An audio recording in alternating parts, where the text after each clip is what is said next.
ESPN's Feast Week, presented by Lowe's, continues from Charleston, South Carolina. It's the semifinals of the Shriners Children's Charleston Classic.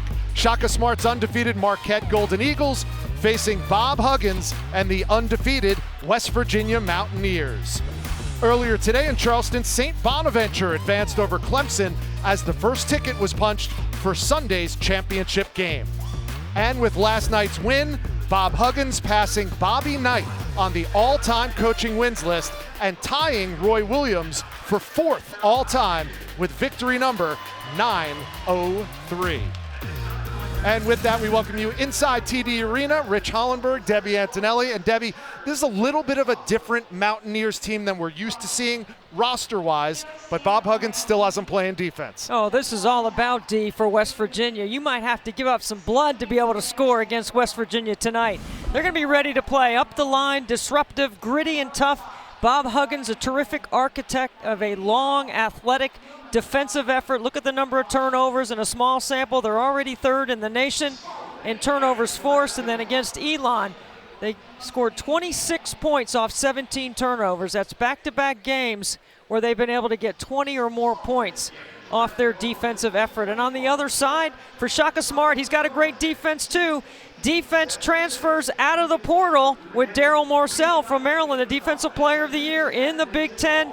He has had 4 consecutive games of 20 or more to lead Marquette. He is good off the bounce, he can get to the line, and he is terrific in transition with that mid-range game. Going to be a lot of gold and blue in this building for West Virginia and Marquette, and we will have the opening tip from TD Arena in Charleston right after this.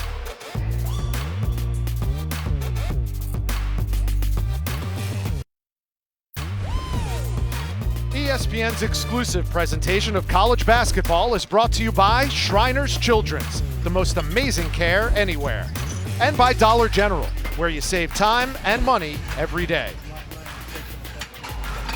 Oh, that's inside the kitchen of Hall's Chop House, and an institution here in Charleston as we welcome you back inside TD Arena. Getting ready for Marquette and West Virginia. And when you talk about two teams that hang their hat on defense, these are two teams that do just that. And it's not just the Mountaineers that specialize in it. Marquette's playing some solid defense as well, Doug. Especially in their ability to close out the game against Ole Miss last night, where they held Ole Miss in the last 8 minutes of the game, 4 for 13 from the floor, and forced 3 turnovers. I thought Marquette's execution late was fantastic, and with their multiple look defenses and the ability to have multiple scorers on the floor, this is going to be a really fun game, very entertaining, very exciting for the fans, and certainly this place is fired up.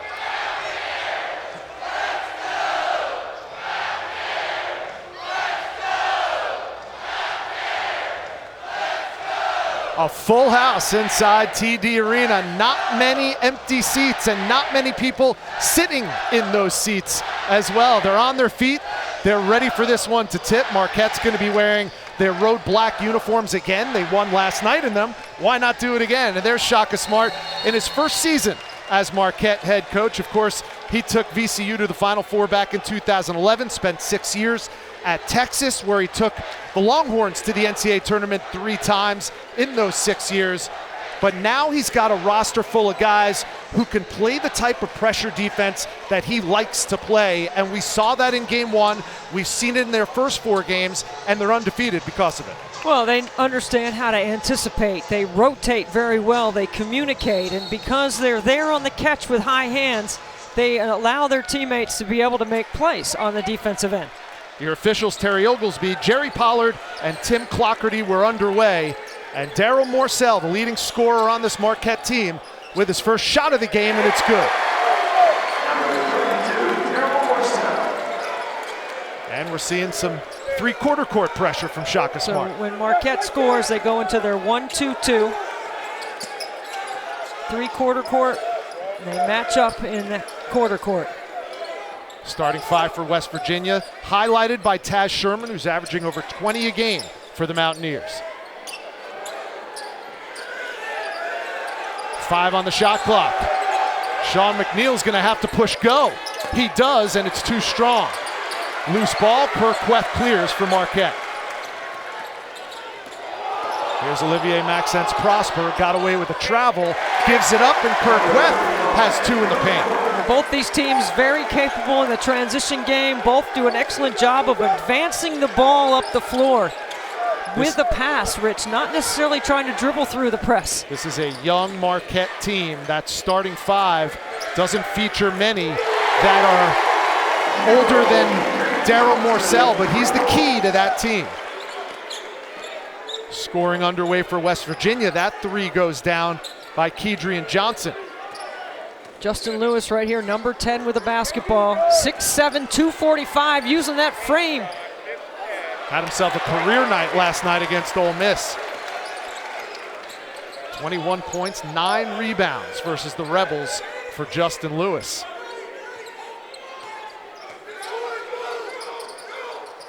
Well, they're looking to trap Sean McNeil.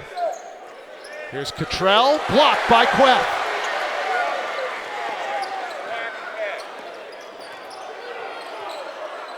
Lewis tries it from 3. And Cottrell grabs it away from Omax. Chance to take the lead for the Mountaineers. Here's Sherman. He's got the green light whenever he touches the ball, and that's why. Yeah, he is really good. He's bouncy. He's coming off a career high 27 last night.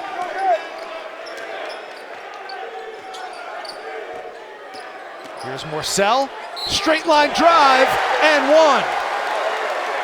Well, this is how good Daryl Morcell is reading the floor on the offensive end. West Virginia goes under that ball screen, and the reason why you go under is to keep them from turning the corner. This is how committed down the lane line Daryl Morcell is to getting to the hole. Great screen by Queth, and a strong take off the bounce by Daryl. Shaka Smart preaches to his troops, play violently on both ends of the floor. Violent on offense means drive it aggressively to the hole. That's exactly what Morcell did. He went 8 for 9, or actually 9 for 10 from the free throw line last night, and he makes his first one tonight. He's got 5. The Marquette lead is 2. Full court pressure off the free throws, different than off a made basket. How's it different? Well, the made basket is 3/4 court. Here's Sherman, too strong this time. The rebound to Omax. And you can see the kind of pace that Shaka Smart wants to play. And Johnson late on a rotation, and that's what Bob Huggins was talking to us about before the game. They get a great trap from the weak side. You're going to make that steal if you're Kedrian Johnson, and he didn't anticipate enough. Instead, he's late, and he picks up a foul. And that's his second of the night already, just 3 minutes into the game.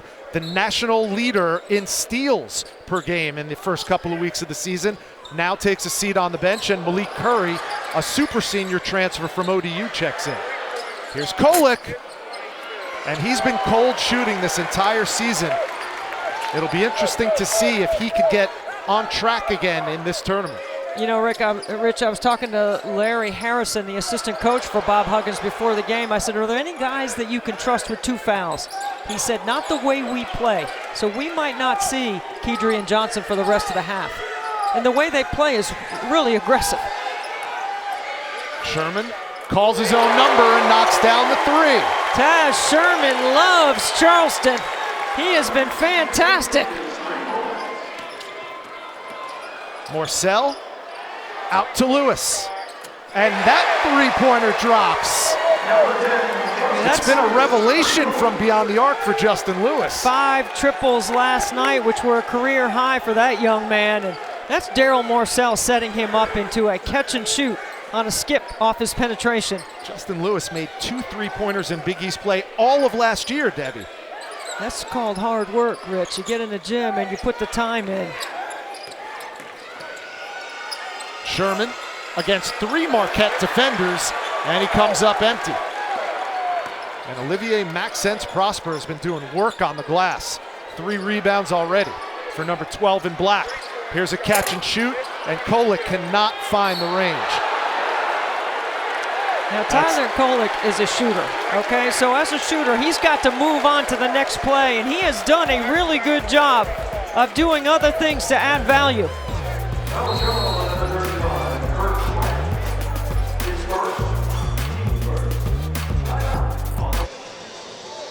2-point game in the first 4.5 minutes in the Charleston Classic semifinals. Marquette with a 2-point lead, and Marquette has been led by Darryl Morsell. The transfer from Maryland has been a revelation offensively. He was the defensive player of the year last year in the Big Ten for Maryland. This year, he's turning it on offensively. 4 straight games to start the season, 20 or more points. One of only 2 players in Division I basketball to do that. Keegan Murray from Iowa, the other one. And Marquette has benefited from Darryl Morsell's presence. He is what they call a grad transfer. 4 years at Maryland, and now in his 5th year with Marquette. But there are players now in basketball who have 6 years of college basketball. Malik Curry handling the ball right now is one of them. I called him a super senior earlier. He's played 5 years already. Now he gets a 6th because of COVID last year. And here's Morsell at the other end.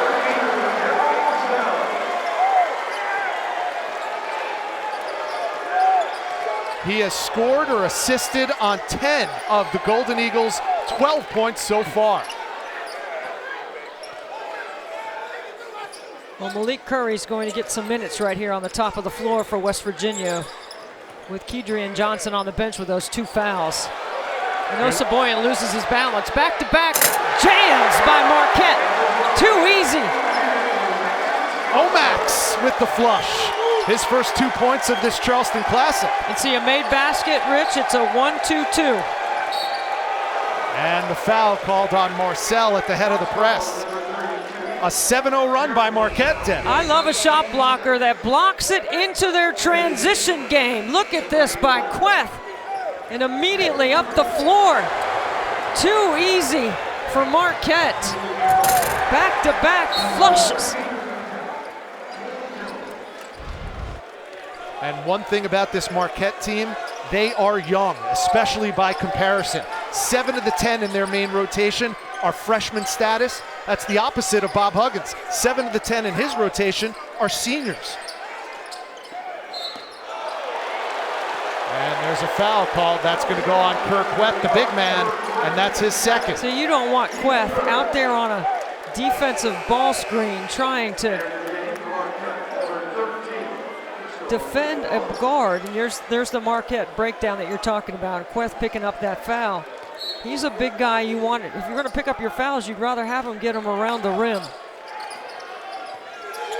Valuable for his shot blocking is Kirk Queth, but valuable for that senior leadership. And now he's going to be on the bench. And Shaka Smart is fired up. He loves what he's seeing in the early going. Well, he gives energy, and his players play with it. And those that come off the bench, like, I mean, Iguodala has been great, and so has Cam Jones. Here's Sean McNeil, one of those seniors we talked about. Nice feed inside to Damon Carrigan. And DC has a chance for 3. This is called doing your work before the ball gets inside. Look at Carrigan get great position, 2 feet in the paint. Iguodala's got to stay away from that one. Cam Jones whistled for that foul. The freshman who had 18 last night against Ole Miss. Excuse me. And Damon Carrigan, another one of those super seniors. Couple years at JUCO, played at FIU last year, and now finishing up his collegiate experience with West Virginia. And he was thinking breakaway dunk. And what's the call here? They're calling it out of bounds, and he got tripped.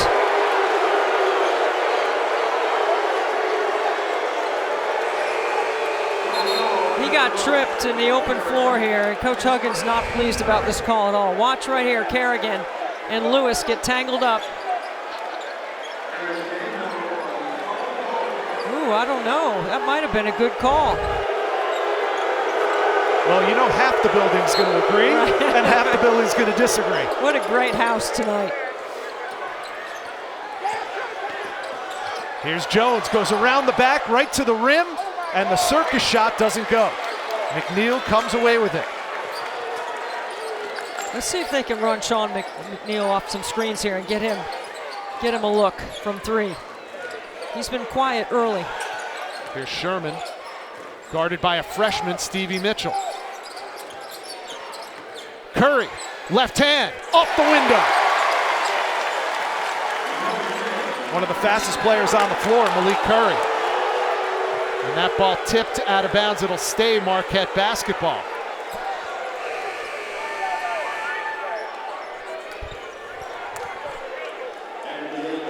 Well, we're almost 7 minutes in. We've got the type of game we fully expected. A close contest, lots of defense, lots of pressure, lots of pace. Who do you think has the advantage right now? Well, I'm not sure that anyone has an advantage yet because they're both been able to play the way they want to play, right? It's been getting steals, making plays at the rim. It has been both teams being able to stretch their defense. They both have depth. This is a well-played, well-executed game thus far. Well executed on the defensive end. Yeah, and well officiated too. Jerry Pollard, you just saw him go over, talk to Darryl Morcell before they started play again. You could sense that things have the potential to get chippy here. Catch and shoot. Cam Jones off the mark. And McNeil clears on the weak side. You have to earn in the quarter court what you get on the offensive end. See, Curry tried it again. It's not a good decision right there by Curry. And you see, when he drives, if he turns and looks behind, McNeil is filling behind on that penetration. And he's a left-handed player, much stronger going to his left side. That time he tried to go to the right. Here's Mitchell, one of the true freshmen, number 4 in black for Shaka Smart. Morcell in attack mode. A little bit of a line drive on that mid-range, Jay. 4 straight misses for Marquette, and with a 3, West Virginia could grab its first lead of the game.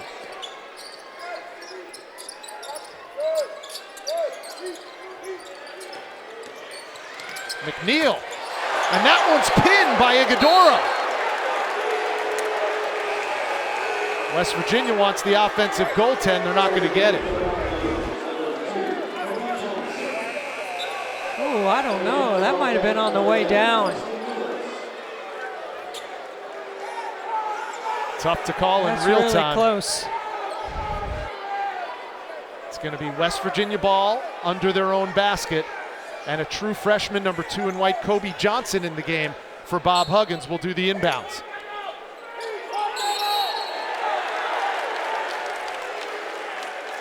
Off the ball. And Stevie Mitchell called for the foul. And you see Shaka Smart calls his freshman over and tells him, you got to win the low man wins here. You got to play the low game. Your center of gravity has to be lower on that so you don't pick up that foul. Here's Taz into the lane, and he took advantage of that matchup. They matchup. like to clear it out for him. A 6-0 West Virginia run has knotted this game up at 14 apiece. Lewis sets the screen for Morcell, and he throws it away. Here's McNeil in the open court. And a foul's going to be called on Tyler Collett. Back and forth we go, 11:44 left in the first half, and this crowd is lit in Charleston.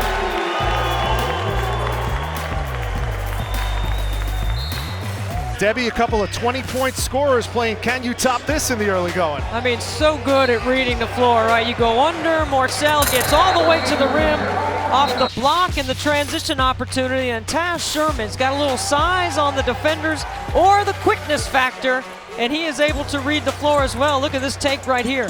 Through contact, through the chest of the defender. Makes plays on balance, really good at being crafty with the basketball. This is a fun, we talk about defense with these two teams. I'm loving the offense right now. Morcell with 7, Taz with 7. Taz Sherman coming in averaging 20.7 points per game. Looking to become, and I know we have a long way to go, but looking to become the first Mountaineer to average 20 points or more per game in 18 years. The last one to do it back in 2003, Drew Schifino. That was the pre-Big 12 days. You know, and Taz is doing it without really making a lot of threes. He's only made 4 this season so far, so he's getting to the line, he's getting to the mid-range, He's very good at getting to his spots on the floor where he can score. Marquette scoreless in the last 3 minutes of play after putting up 14 points in the first 6. First lead of the game for West Virginia. Nice spin move off the glass and the use of the offhand by Jay Lou. That's a big time move. That's hard to spin in the middle of the floor. That's not going to look good on film in the morning for West Virginia. Some NBA scouts in the building. Justin Lewis, one of the young men they're looking at. And that is some found gold for Bob Huggins. And Paulie Polycap's going to get in the scoring column. Well, he made a play going to break where he switched to steal, and now he scores in the front of the rim over his left shoulder, and now he's rebounding. And Polycap grabs the rebound. Had 6 of them in only 8 minutes of play in their quarterfinal win. And now Jalen Bridges gets in the act. If you run the floor hard and wide, and you run all the way to the baseline, and you advance the ball, you're going to be open. Loose ball goes out of bounds, and it's going to be West Virginia basketball.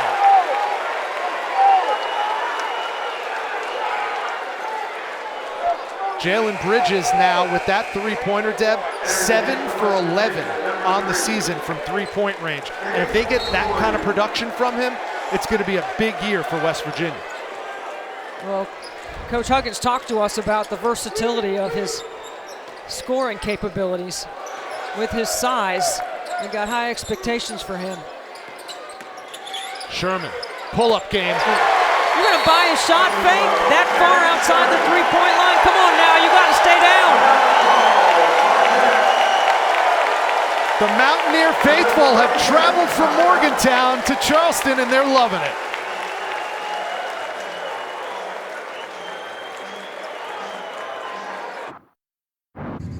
And now we're here at Patriots Point, right by the USS Yorktown. This ship was used in World War II and was finally decommissioned in 1970. It's one of the most popular attractions in the Charleston area. Alex the Best, he's in the running for MVP of this Charleston Classic, no matter who wins the tournament. All tournament team for sure. Well, here's Feast Week by the numbers. We always love this time of year because it's wall-to-wall college basketball. 90-plus games being played. We're focused here on Charleston. The championship game will be Sunday. St. Bonaventure will be in that championship game. Huge comeback win for them against Clemson earlier today. St. Bonaventure made 10 out of 12 threes in the second half.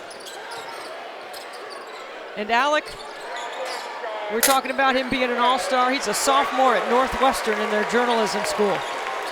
He's got a bright future in the business. He'll be taking my job in no time. Better yours than mine, Rich.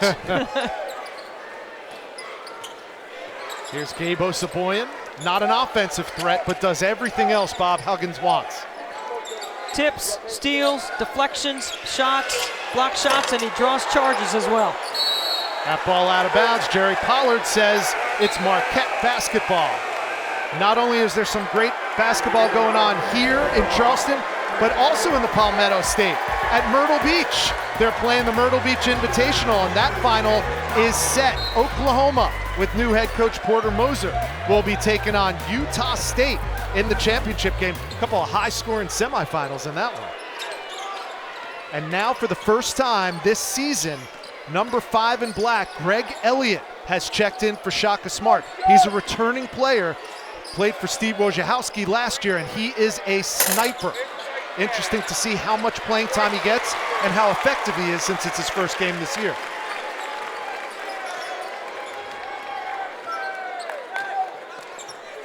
We talked to him a little bit before the game. He said he's ready. Yeah. Suspended the first 4 games, failure to adhere to department policy.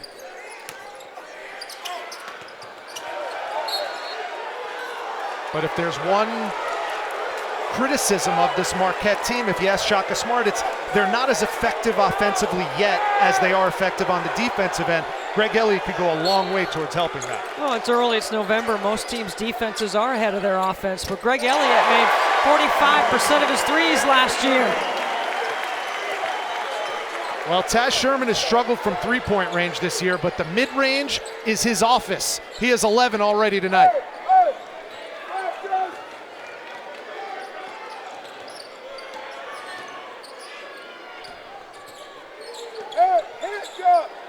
Kolek, shooter's gonna keep shooting, and Tyler Kolek finally connects on a three. Yeah, that young man just needs some confidence. He's certainly capable, and we know he's put in the reps. Just his fourth triple of the season for Tyler Kolek, the A-10 Rookie of the Year last year with George Mason. And they're calling that a two-pointer for Kolek. That was a two-pointer. Nice job by McNeil to invert to the block. Good delivery by Kolek. Tyler Kolek puts the ball in the shooting pocket every single time on the perimeter, and that time he makes a nice delivery inside. And Shaka's going to rely on him to play more of a point guard role this year, and he's embracing that. And the shots are falling for both clubs now. Good flash to the high post by Bridges.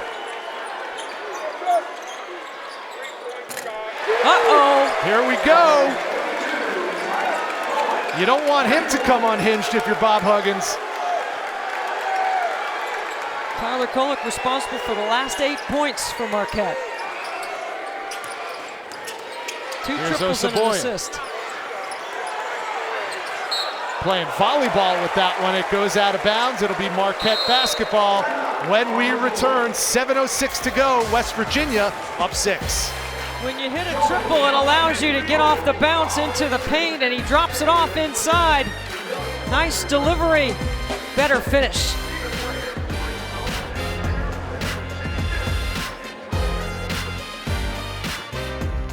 The basketball.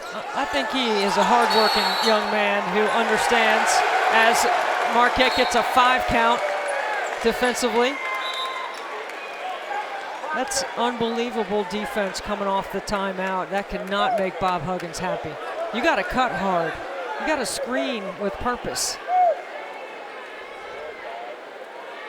But to go back to your point about Tyler Kolek, you can have value without scoring. And he's done that. He's an excellent passer. He reads the floor. He advanced passes. He knows personnel. He's a tough-minded kid. And he's shown it by moving past his small shooting slump. It's a small sample on the season, but he's certainly capable. Lewis found a little bit of airspace. Morcell the rebound. Open look for the freshman Joplin. And David Joplin's in the scoring column. Another player off the bench for Shaka Smart that has been able to bring some value. Played really well last night against Ole Miss. Here's Isaiah Cottrell, and he's got a nice outside touch. Yep. 6'10". Guard-like skills. Already 7 different Mountaineers have scored tonight. Trapping that high ball screen. Joplin goes down, turns it over. That's an excellent job by Cottrell.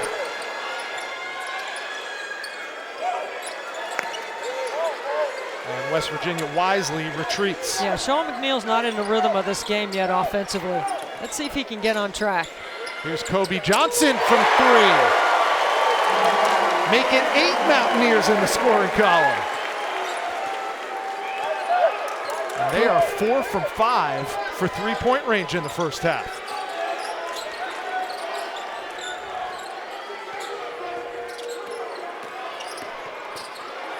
Here's Elliott. Nice feed. Kolek back out to Elliott. His first jump shot of the season is off the mark. Offensive rebound to Marquette. Joplin had Lewis, but he didn't get the timeout. And now West Virginia with a chance to cheer. And Joplin sees Elliott in the corner and is trying to set him up. It's just unselfish right here by Sean McNeil. Sean McNeil's letting the game come to him, Rich. He's not forcing anything. He's got an open shooter. He passes it to the corner.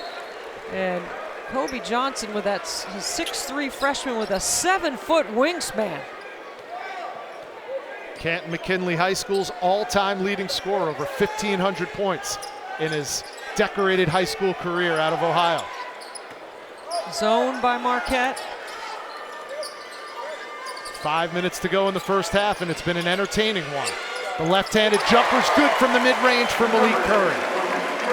You play on top of the zone, and then you get the ball below the free throw line and try to attack the gaps. The lead is 10 for West Virginia, their largest of the night. And that foul's going to go on Gabe Osaboyan. You know, Gabe Osaboyan looks like a walking foul, doesn't he? I think sometimes the officials think that too. Well, Bob Huggins says the things we love about Gabe Osaboyan are the things that unfortunately reduce his playing time because he gets a lot of fouls called. That's part of the reason why he doesn't start. Okay, so he jumps out on the screen and see he's got his hands on Morcell. Kolick triggers the inbounds. In the corner, all alone. Elliott in and out. And the ball goes out of bounds. It's going to stay Marquette basketball, 4:34 to go.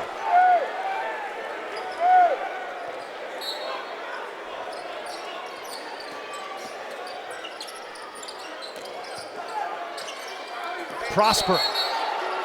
And the foul's going to be called, and that's going to go on Gabe Osaboyan again. He's in the restricted area. Second foul on number 3 in white, Gabe Osaboyan, and immediately Bob Huggins goes to his bench. Jalen Bridges will come on. Well, he tries to get outside the restricted area, but he doesn't get there. I mean, he's averaging 3.5 fouls a game.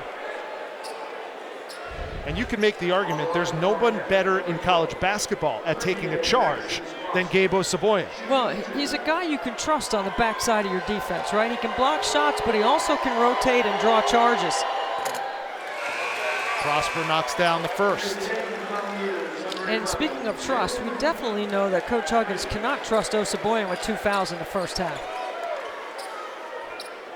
Well, you go back to November 9th, their season opening win against Oakland, and Gabe Osaboyan took 5 charges in one game.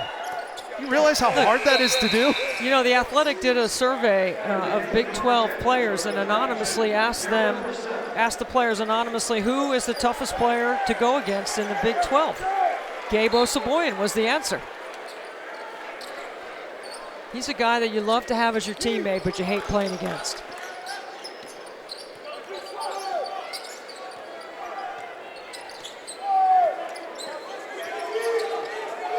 That's a freshman guarding a super senior. Cam Jones, true freshman. Malik Curry with the blow by. Wow, what a finish.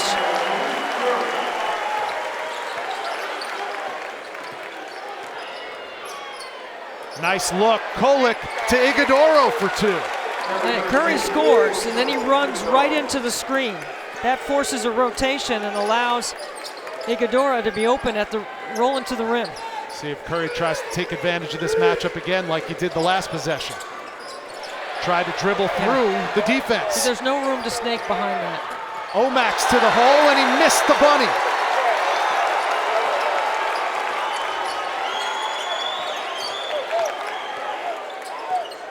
Taz Sherman's been quiet the last couple of minutes.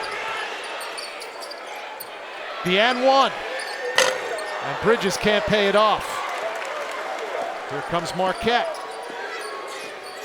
Kolick.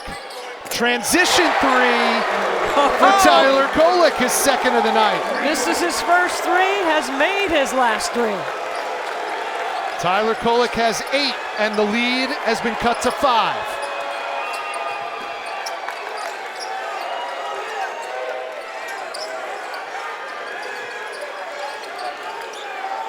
We need Shaka vision in this game. Shaka Smart is a game unto himself on the sidelines. Oh man, that is a bad foul by Daryl Morcell.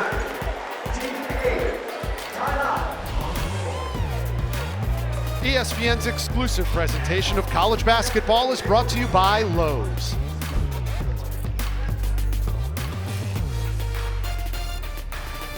"51 seconds of game time here in Charleston, and right now West Virginia's making a bid to meet up with 22nd ranked St. Bonaventure in the championship game. The Bonnies advanced in a 16-point comeback win over Clemson, 68-65. And listen to the guy's points. Right. You talk about shot selection.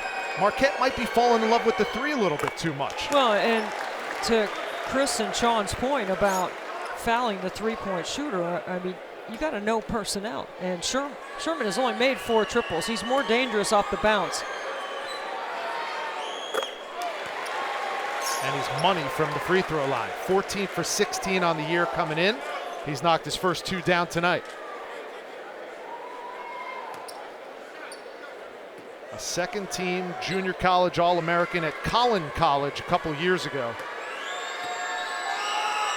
He has been given the keys to this offense by Bob Huggins, and he has responded in the early stages of this season. Already with a game-high 14 tonight. And that foul is going to go on Malik Curry, and that's right in front of Bob Huggins. It's only the 5th team foul, though, so Bob Huggins' team has played with defensive discipline. Remember, Osaboyan picked up 2 quick ones, and then right there, a gamble by Curry.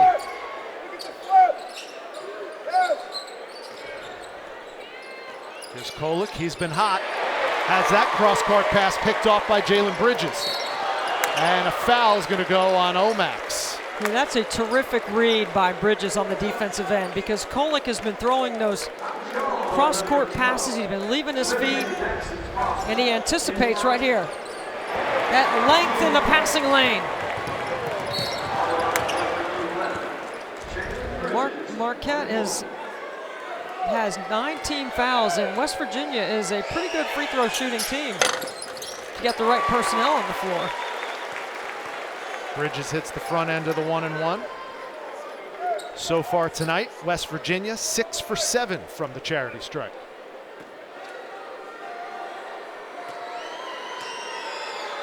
So far in their first 3 games, they make 12 free throws per game.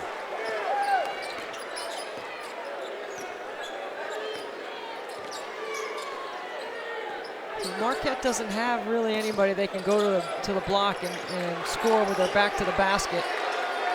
They've got to get it off the bounce. Prosper working on Sherman, and he's called for the offensive foul.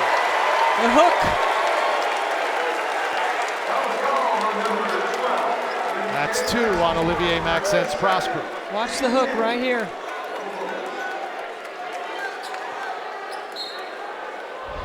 Taz Sherman holding his ground in there against a taller offensive player.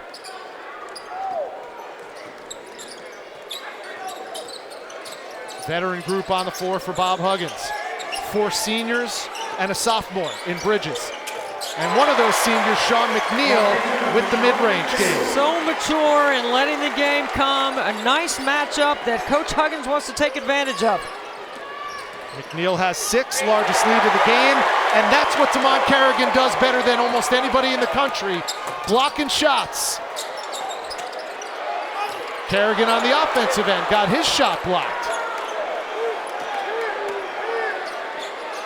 90 seconds to go in the first half. Oh, and Kerrigan again with the denial. McNeil called for the carry.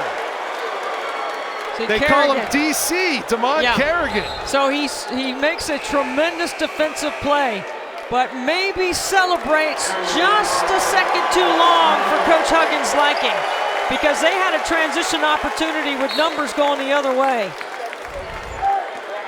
And now he's going to take a seat for that very reason. Well, that's what I think he's sitting for. I wouldn't disagree with you. He is an exuberant player, an energy giver. 18th in the nation last year for Florida International. And so look at the collective body language right now with Marquette. They've got to pick it up right here and finish the last minute. This can go one of 2 ways right here for them. They can get this thing to single digits, 3 possessions, or West Virginia has a chance to put 2 more scores on the board based on the time left on the clock. Bob Huggins, usually very conservative with his use of timeouts, calls his first one tonight with 1:09 to go in the first half and his team up 11. What's the biggest reason why the Mountaineers are up this much? Well, I think it's been their defensive effort, their anticipation in the passing lanes, their ability to get out on the break.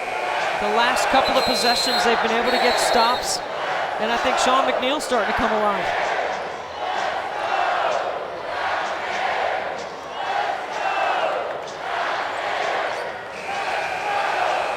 Well, tomorrow we'll have another giant game in the Big Ten. Number 7 Michigan State taking on number 4 Ohio State at the Shoe in Columbus. First place on the line in the Big Ten East. It's a noon Eastern, 9 a.m. Pacific start on ABC and the ESPN app right after College Game Day on ESPN. OH. IO.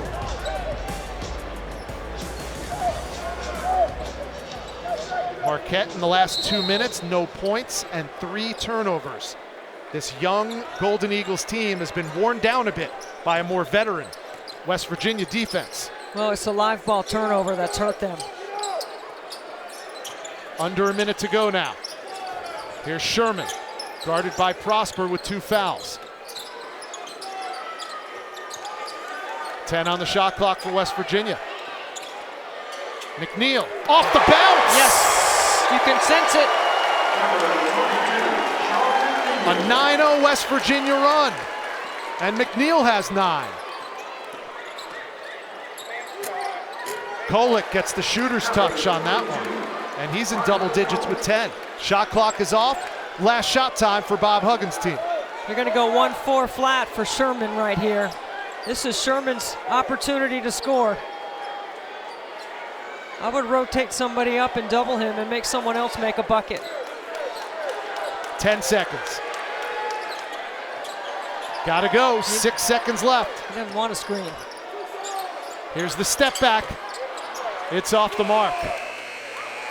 And we're gonna go to halftime with West Virginia up double digits. The officials are gonna go to the table and check to see if Sean McNeil's last made jump shot was a 3, and it looks like it was, Deb. I think it's a 3. So with that, Bob Huggins goes to the locker room with his West Virginia Mountaineers up 11, 46-35. Coming up at halftime, it's the E-Trade halftime report.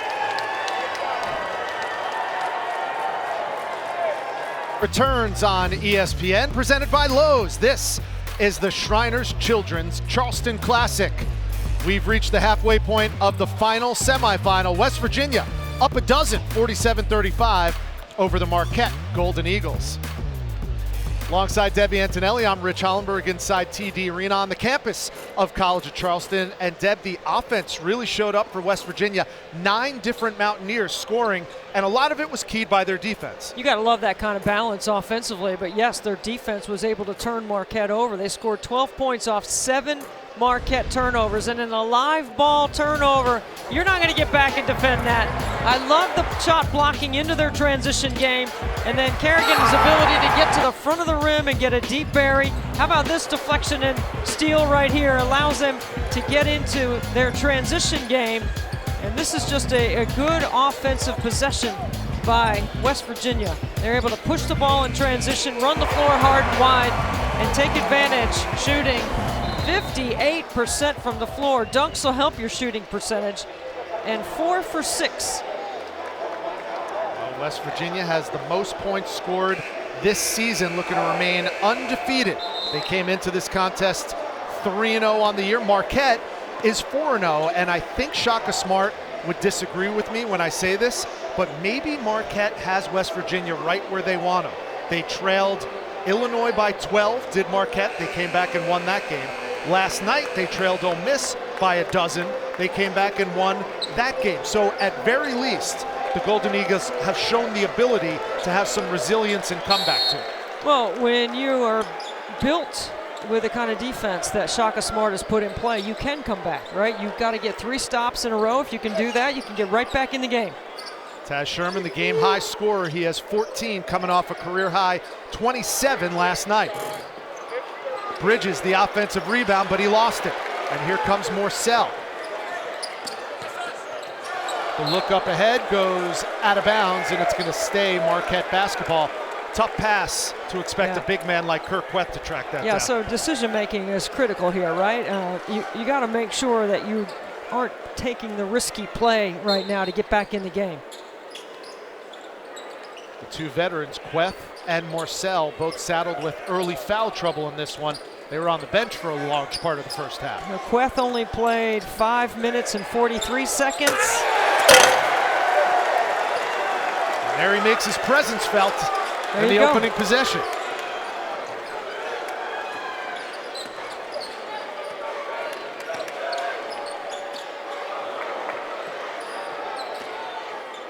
Sherman. O'Max the rebound.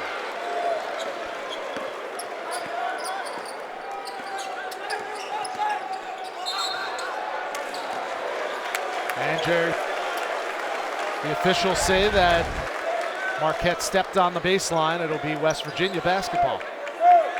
Justin Lewis backs down, and because he draws two, it opens up the weak side glass for Queth.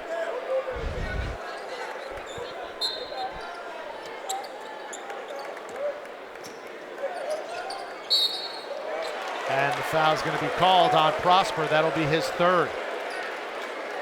That's what I'm talking about. Why take a risk right there?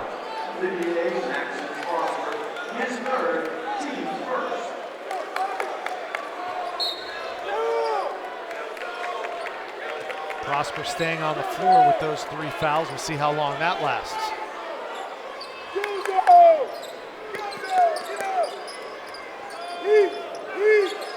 Now he's guarding McNeil. McNeil had 9 in the first half. Here's the matchup to watch. Marcel guarding Sherman. Off the hands of Kedrian Johnson and out of bounds. See, Johnson was going to the glass because he thought Sherman was going to shoot that. Good defense, that possession by Marquette. Just the 7th West Virginia turnover of this contest.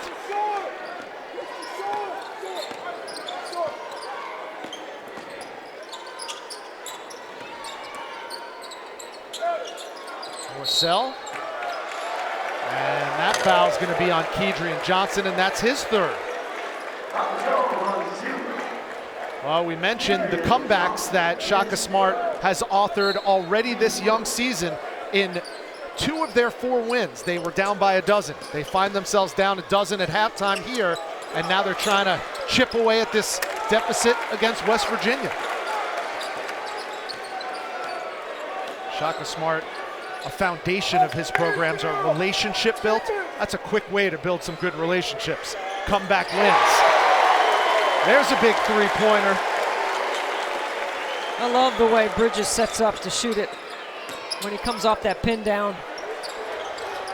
In the corner, and Justin Lewis has become a sniper from beyond the arc. He's just adding versatility and balance to his game. He's already powerful at the rim.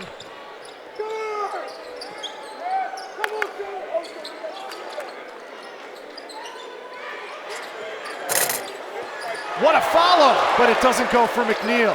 Queth the rebound. Chance to cut this deficit to single digits now for Marquette. Right in the shooting pocket. Every time by Kohler. Tyler Kolek gets another assist. Justin Lewis gets another bucket. Tyler Kolek.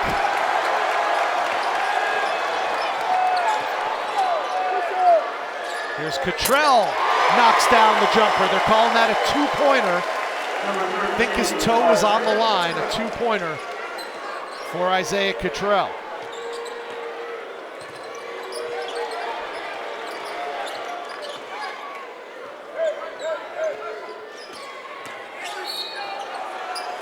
And a foul called on the floor. No shot from Marcel.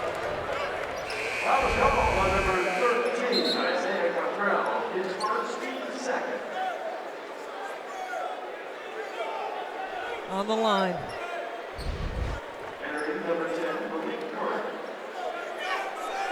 So now Kedrian Johnson goes to the bench for Bob Huggins with 3 fouls, the starting point guard, and Malik Curry checks back in.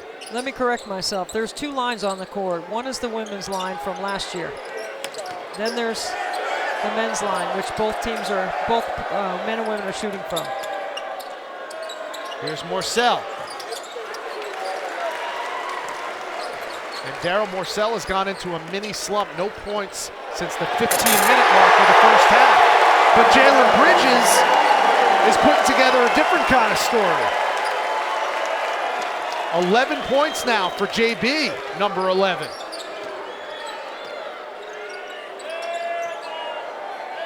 The lead back up to a dozen.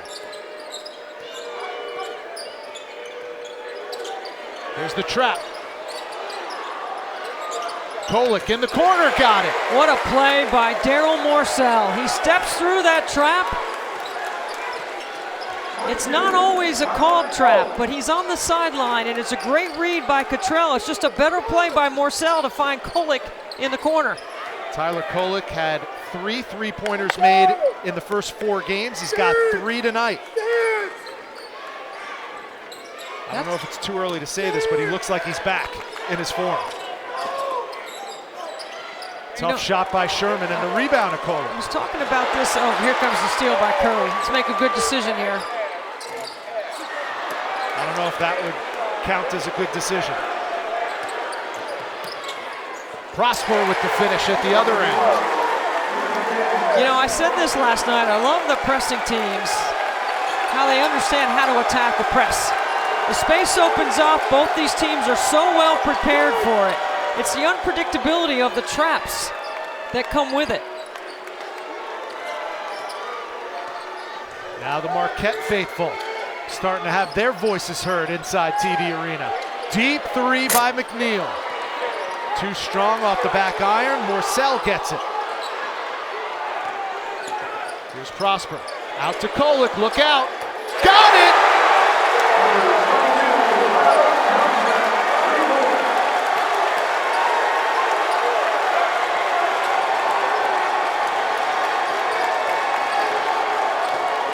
An 8-0 Golden Eagle run. They're right back in this contest.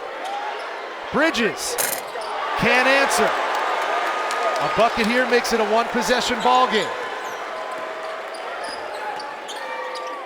Morcell, quick! Oh, wow. Morcell playing downhill. Wow.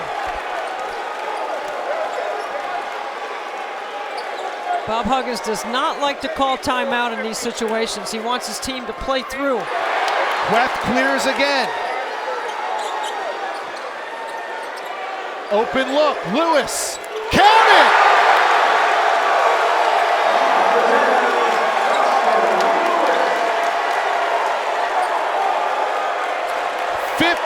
For Justin Lewis, and the lead is dwindled to 3 for West Virginia. Cottrell can't answer. And a foul on the floor, says Terry Oglesby. My goodness, Marquette is right back in it, Deb.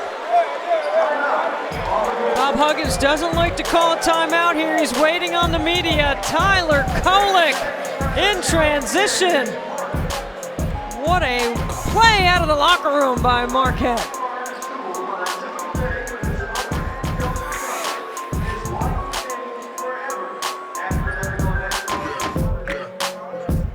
Sometimes you live by the 3 or you die by the 3. Right now, Marquette is living by the 3. Daryl Morcell does a great job stepping through that trap, skipping it to the weak side. Kolick buries a corner triple, then it's a transition 3. How about this play right here? Morcell again downhill, and Justin Lewis to the corner. The spacing has been outstanding here in the second half by Marquette. They are 4 for 6 in this second half. Yeah, Rich. Tyler Kolick leading the way. He's got 16 points on 4 made threes. 6 assists also for Tyler Kolick, a redshirt freshman, transferred over from George Mason, where he was the A-10 Rookie of the Year And when we talked with Shaka Smart at the start of this tournament about Tyler Kolek, he said he loves how serious he is on the floor. He's older than his age, but sometimes that works against him because he takes the game so seriously that if he misses a shot, sometimes it affects the rest of his game. We haven't seen that so far. No, we haven't seen that at all. As a matter of fact, he missed his first 3 shots, but he still makes plays, and he's hard to take off the floor because of his intellect on the court and his ability to read the floor and his understanding of what I call the 3 W's, who to get the ball to, when, and where. He's terrific at that. Well, this happens a lot, but I can't say I ever remember this happening in a college basketball game. The officials and the official scorer are not 100% sure what the accurate score is right now. In TD Arena, they're saying West Virginia's up 3, 56-53. But our score shows Marquette is up 1, 55-54. They have to go back and look at replay, time and score. They're allowed to take their time over there with DV Sport and get the right score. And now they changed it inside the arena to match the score that we have on our TV screen. So Marquette has taken their first lead of the game since it was 14-12 early in the first half.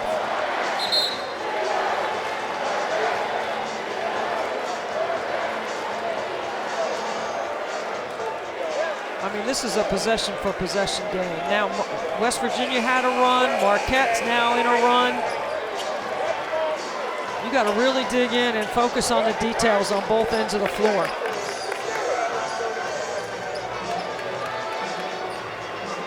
And you got to be ready to make the next play, Rich. You know, you got to move on into the next play. West Virginia's largest lead was 14. It was 12 at the half. And Marquette, in the first 7 minutes, has come all the way back to grab that lead away from West Virginia.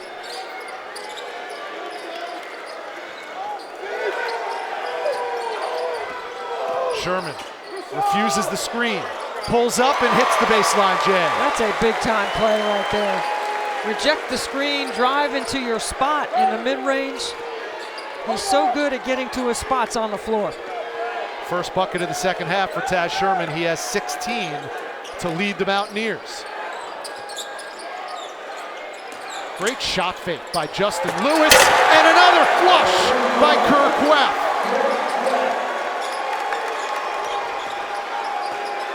Inside and outside for the Golden Eagles offense.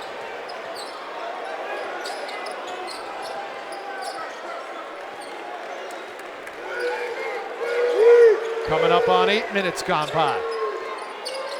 The winner faces 22nd ranked St. Bonaventure in the championship game. Osaboyan can't get it to go on 2 attempts.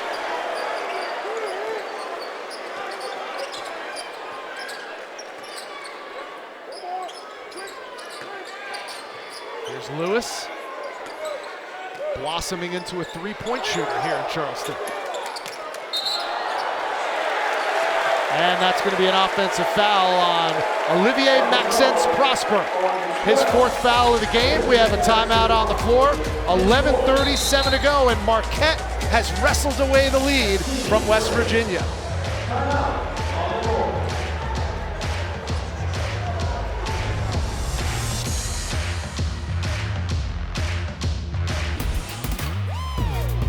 ESPN's exclusive presentation of college basketball is brought to you by Lowe's.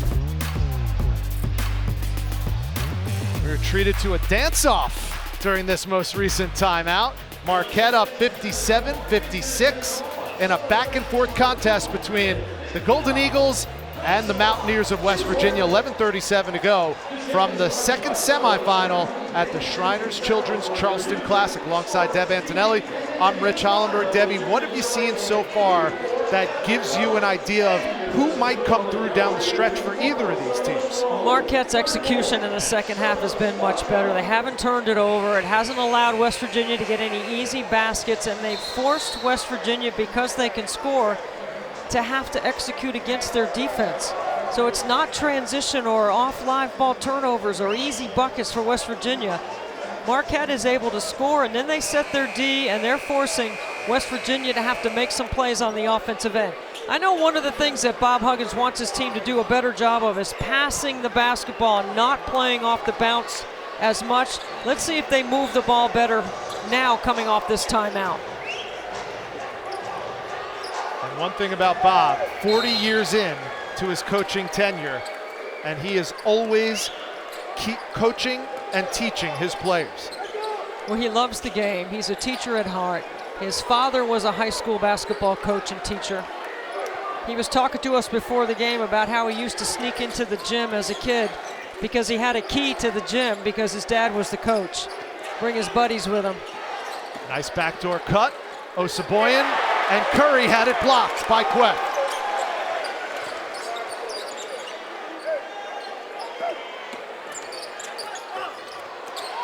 That one batted away by Kerrigan. See, there's a steal and an opportunity with numbers.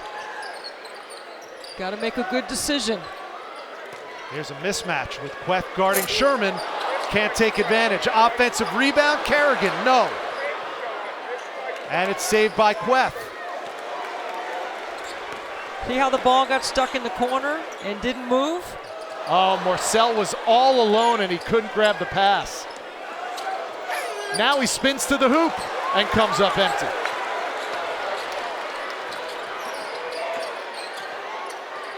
Curry weaving his way through. Gabe Osaboyan with his first bucket. Osaboyan has drawn a couple of charges. He's been on the offensive glass.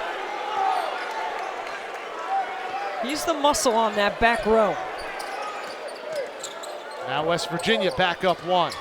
You got to play Tyler Kohler as a passer. You know when he drives, he's not looking to score. That's the 10th lead change of the game. Marquette back up one. Cam Jones' first bucket of the contest.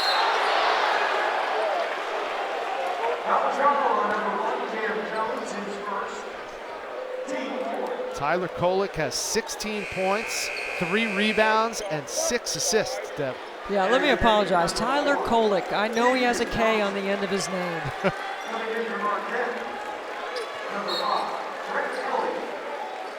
I just get excited watching him play. Now he draws the defensive assignment of covering Taz Sherman. They switch off Sherman, and Sherman takes advantage. That's great footwork inside. Good use of the pivot. Tied at 60. Untied by Cam Jones for 3. Really good ball movement. They advance pass, they move the ball, they space the floor. I think West Virginia could do a better job of matching up in transition.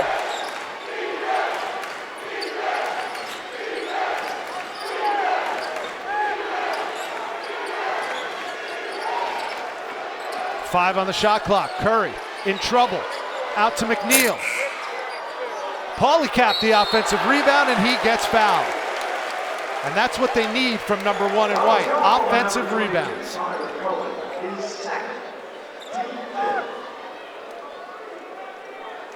Pauly Polycap from Elmont, New York, another one of those super seniors that Bob Huggins brought in to try to replace collectively Derek Culver, who was an all Big 12 performer last year.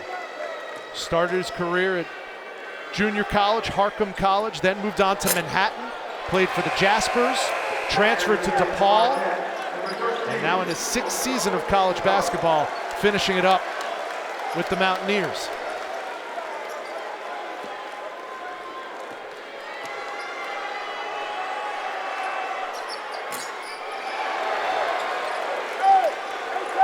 Can't convert the 2 free throws after that offensive rebound.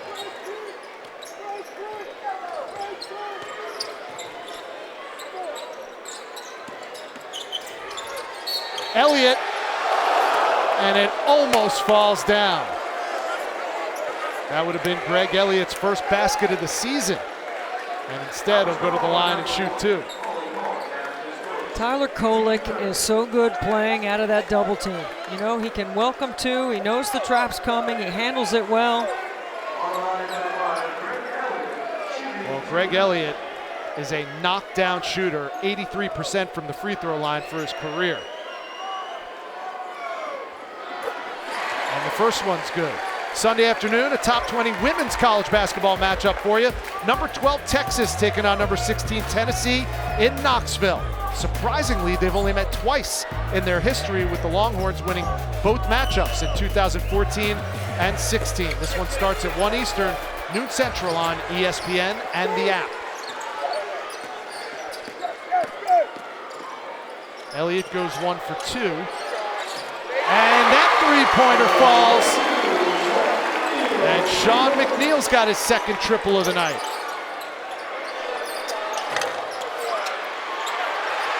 The tip by Justin Lewis from behind. 17 for Lewis. Play after play. This is a player's game. This is exactly the way you like it in college basketball. Curry all alone. That doesn't mean you should shoot it. We have our under 8 media timeout with 7:55 to go. West Virginia down 3 to Marquette.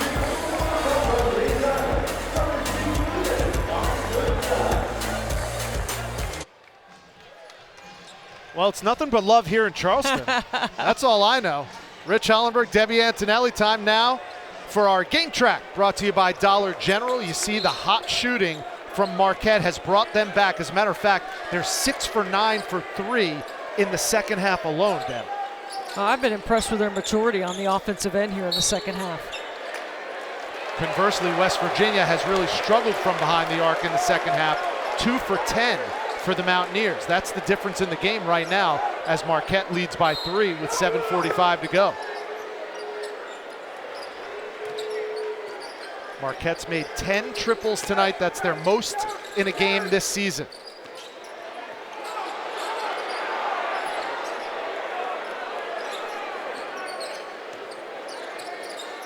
Kadrian Johnson back on the floor with those 3 fouls. 0 in white. Getting the chance to rest Daryl Morcell right now on the bench. 3 to shoot. Taz goes to work. Did he get it up in time? The officials say, let's check it out. Yeah, I like that they're going to stop play right now and look at it and not wait.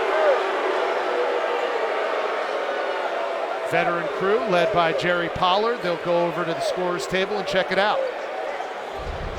In a game like this, possession for possession. Ooh, it doesn't look like he did get it off. I don't think so.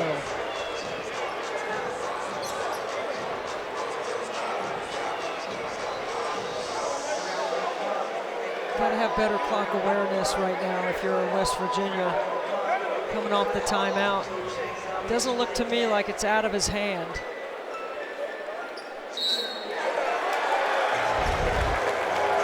No basket.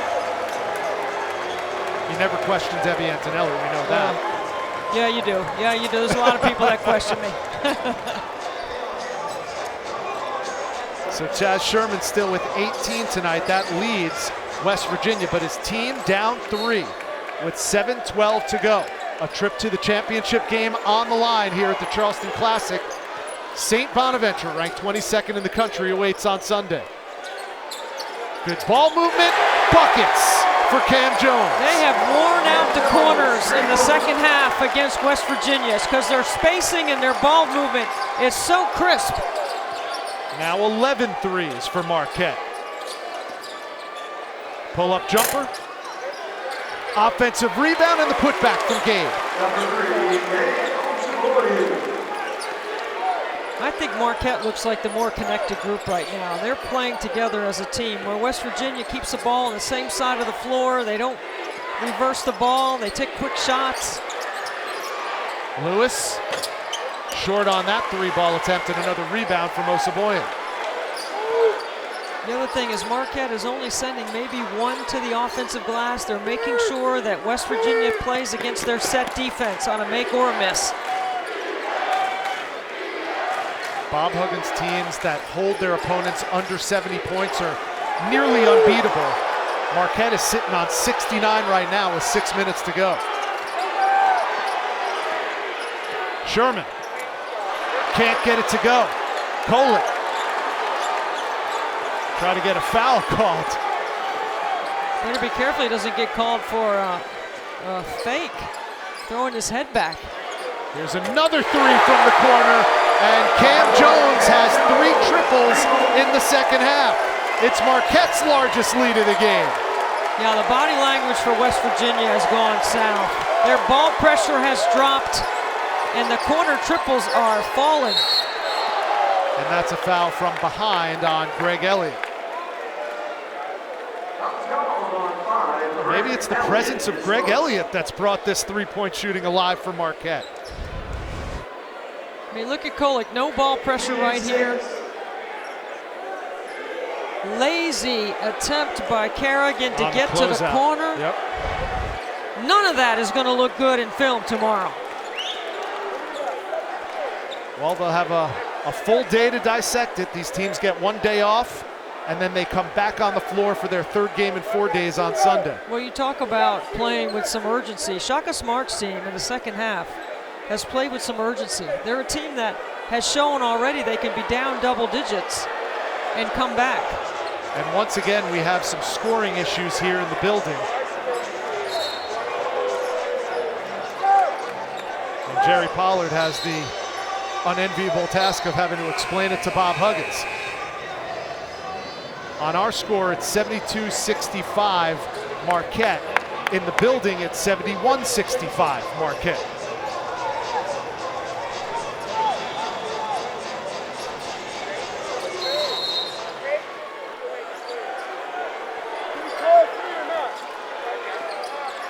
I mean, I guess they're going to check it under the 4-minute mark at the next media timeout, but I would think that for strategy reasons, you'd want to know right now. Absolutely. Counting down to 5 minutes to go. Johnson got bumped on the way to the bucket. He'll go to the line and shoot 2. Rich, Kedrian Johnson with that foul trouble has not been on the floor very much for West Virginia tonight. And see, Shaka Smart is asking the officials about checking the score right now. I like Kedrian Johnson on the floor right now in this situation. I think he is a smart decision maker at a high rate of speed. He's got fresh legs defensively. Maybe his ball pressure will have an impact. Had 9 points and 2 steals against Elon in the quarterfinals. That was just his 4th point tonight. I mean, he leads the nation in steals right now. Just a small sample, but so far, I mean, it's his defense that will matter right here at the end, and at the point of pressure for West Virginia. The second half has been dominated by Marquette, and yet West Virginia still with a puncher's chance, down 2 possessions. And that foul is going to be on Johnson, his 4th. Yeah, see, I think Kedrian Johnson, I don't like that call at all. And I know Coach Huggins doesn't like it either. And number 2, Kobe Johnson.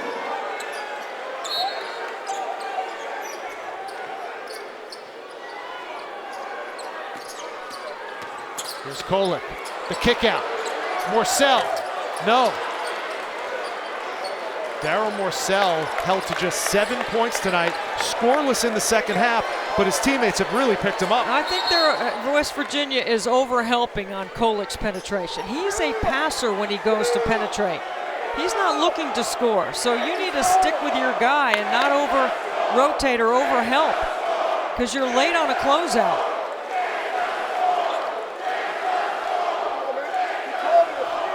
Not sure if you're watching at home and you could hear the Marquette faithful inside TD Arena. They're chanting, change that score. Change that score. Inside TD Arena, it's showing that Marquette's up 5, 71-66. We have the score at 72-66, and I think Shaka agrees with what our score is. They'll check it under the 4-minute media timeout.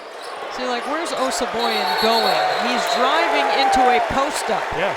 2 black jerseys right in front of him. Well, and Taz Sherman had a post-up opportunity. He's supposed to catch it in the high post and drop it down to Sherman. But once he starts to put it on the floor, Sherman tries to set a screen to help him. That's just a miscommunication.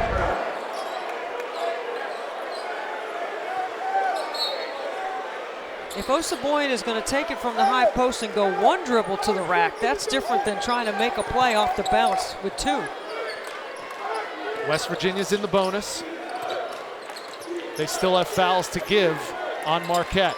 Nice look. The dump off for Iguodaro. Again, Cottrell rotates over to help on Kohler, and he drops it off. He has found the open player every time. And that's Kolek 8 dimes for Kolek. Kolek is, I'm telling you, he is controlling the pace of the game with his offense. 16 points, 8 assists for Tyler Kolek. Cottrell threads the needle. Kedrian Johnson pays it off. Yeah, Bob Huggins has to have Johnson on the floor. He's got to play with 4 and not pick up a 5th.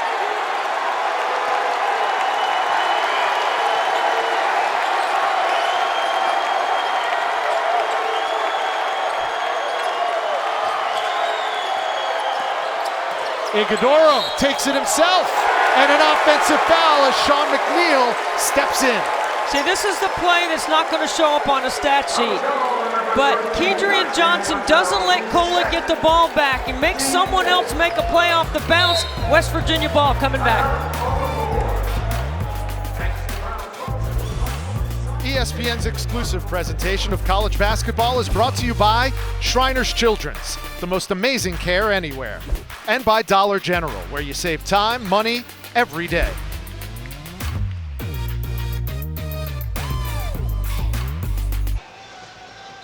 That's the understatement of the night so far, Zubin. A lot on the line. Whoever wins this game between West Virginia and Marquette advances to Sunday's championship contest, and St. Bonaventure, ranked 22nd in the nation, awaits. The Bonnies had a 16-point comeback win against Clemson. Marquette looking to cap off a 14-point comeback against the Mountaineers. How have they done it, Deb? Well, they've executed, and they've been able to score so they can set up their defense. They haven't turned the ball over to give West Virginia some easy scoring. They've made West Virginia work on the offensive end. Now they're going to pick up with some full court pressure. They already got one 5-second count tonight. And amazingly enough, Marquette has pulled off this comeback with Daryl Morcell being skunked in the second half. Averaging 22.5 coming into tonight. He only has 7 points in this game, and they all came in the first half. McNeil. Contested shots. Here comes the ball.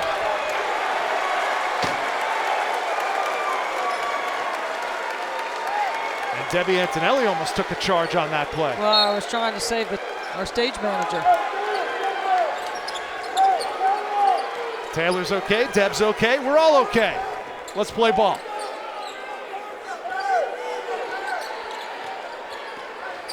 Here's Kolek. He's had a whale of a ball game. Getting harassed by Kedrian Johnson. And Tyler Kolek. Tyler Kolek has had a heck of a game. Now, can West Virginia with Kedrian Johnson affect his vision? His ball pressure, his ability to be up in his grill, because his vision around the floor and his ability to read has been terrific all game. Don't let Kolek get the ball back. He got it back, and he got the layup. So the last possession, they didn't let him get it back. They got a charge because someone else had to make a play. He's been the player of the game. 18 points and 8 assists for Tyler Kolek. Here's Johnson. Oh, and he had it blocked from behind, but they call the foul on Cam Jones. Is that a foul or the ball out of bounds? From behind. Good recovery by Cam Jones, just the ball out of bounds. Yep. No foul on number 1 in black. Good defensive play. Taken away by Justin Lewis. 2 minutes to go in the contest. And a timeout called. Marquette with 2 timeouts remaining. West Virginia has 3. And the Marquette faithful starting to feel it inside TD Arena. We step aside for our final timeout. Marquette looking to close it out and advance to the finals. Marquette Golden Eagles are a minute 54 away from punching their ticket to the championship game on Sunday against 22nd ranked Marquette. They trailed by 12 at halftime, and they find themselves up 8 on West Virginia. A barrage of three-point shots for Shaka Smart's club. When we talked to Shaka Smart the other day, he talked about response. In his culture, it's how you act, how you interact, and how you respond. Well, being down double digits 3 consecutive games, I think he's learning a lot about the character of his team and how they respond. And he said one of the hardest things to do with a young team that he has is build trust. That takes experience and time, and that's not what they have.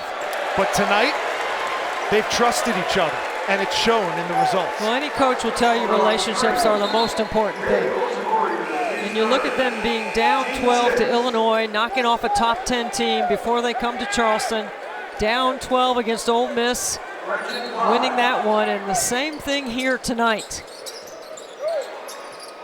And they've done it without Daryl Morcell scoring a single point in the second half. He's had 4 straight 20-point efforts. Not tonight. West Virginia took him out of their offense, but the rest of the Golden Eagles have responded. This is the 9th best team in the Big East. Come on now. I know the Big East is good. They were preseason number 9. Mountaineers need to go, and that is an ill-advised foul on Daryl Morcell, and that'll send Taz Sherman to the line to shoot 3. You know, I think preseason polls are predicated on who has the least number of question marks, right? So there were a lot of questions about Marquette coming in. What did Shaka Smart have besides the 10 freshmen, right? We knew they were going to be young. Well, he's done a terrific job with his guys. He loves being back home. It's a Marquette program that went to 8 straight NCAA tournaments from 2006 to 2013. 2 of those, they reached the Sweet 16. Now Shaka Smart, the Wisconsin native, is charged with returning this program to glory. I mean, it's from a strategic standpoint, it's taking care of the basketball and not turning it over. Okay, that's the biggest difference in how his team responded strategically. Now, how they stuck together from an intangible standpoint is also a factor in the second half. Their spacing was better, their ball movement was better, they didn't turn it over. They got some uncontested shots against a West Virginia defense that doesn't like to give up uncontested shots. And listen, Deb, it's 1:05 to go in this game. West Virginia only down 5. Let's not put the final nail in the coffin for the Mountaineers just yet. Full court pressure. Almost come away with a steal there. You play straight up D here. Here's Kolek. You know he wanted to shoot it. Thought better of it. And the foul given by Sherman.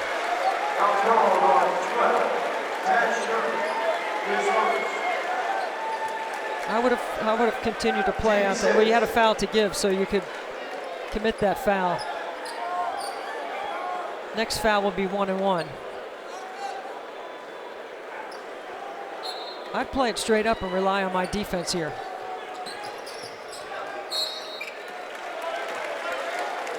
And we talked about trust within this program for Marquette.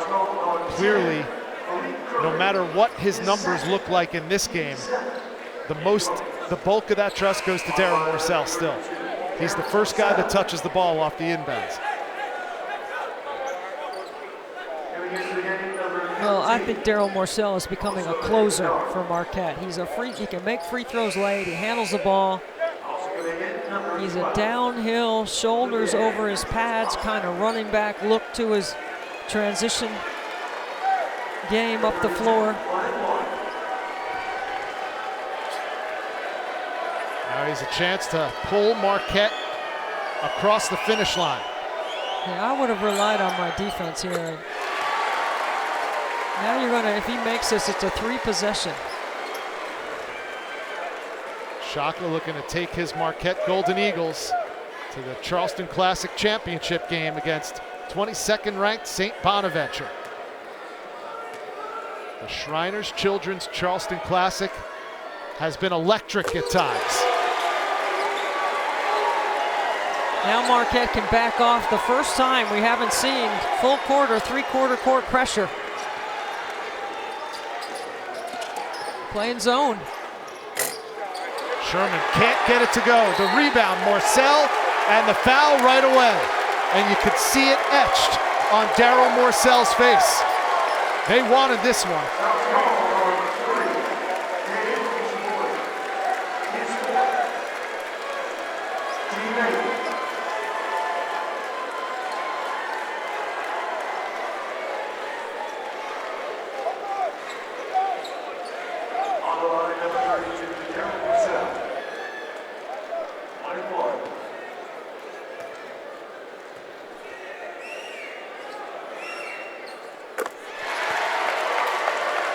Daryl Morcell's 4 for 4 from the free throw line tonight. Yeah, Rich, this is what closers do. And Tyler Kolick also capable of finishing a game at the free throw line.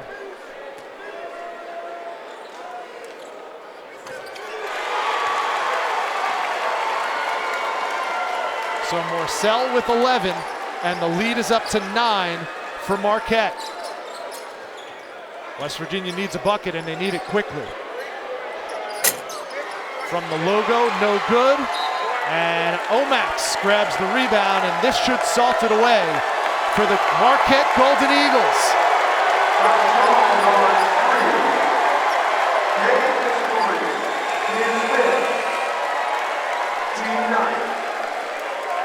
Osaboyan whistled for his 5th foul, so he's done for the night.